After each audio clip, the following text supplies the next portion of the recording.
Okay, so now let's talk about how our immune system works and how it responds to cancer. So our immune system is classically divided into two different branches, the innate immune response and the adaptive immune response. And you can think of the innate immune response as this really rapid response to some threat. So for instance, when you get a cut, you bleed, but then you have these neutrophils that quickly travel to the site of the cut and protect you from bacterial infection. So that's an example of an innate response.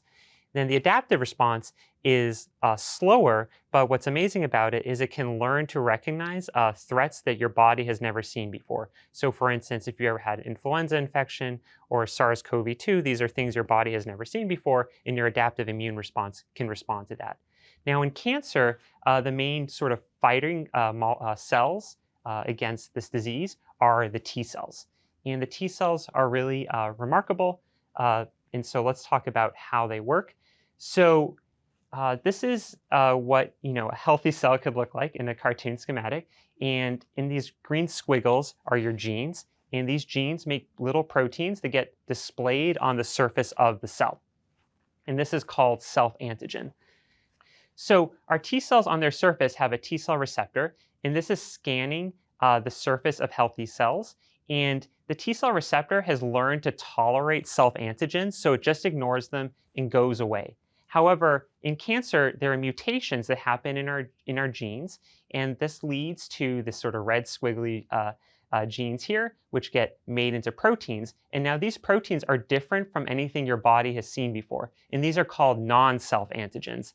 And now the T cell jumps into action, and the T cell receptor recognizes that that's not an antigen that came from a healthy cell, and this leads to the T cell signaling and starting to kill the cancer cell and remove it from the body.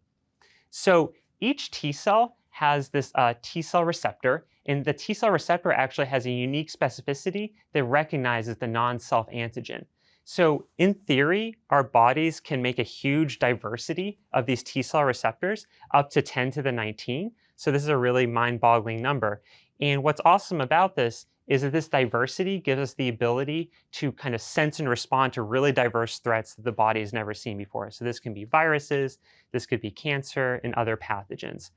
And so here is a scanning electron microscope image of T cells attacking a cancer cell. And each of these T cells has a T cell receptor, and this T cell receptor can recognize this non-self antigen on the surface of the cancer cell.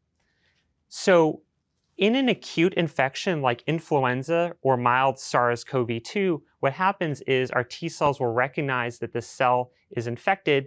They'll start to expand and kill those virally infected cells. And then once the virus is cleared, the T cells return to normal, and they just return to this resting baseline as the infection is cleared.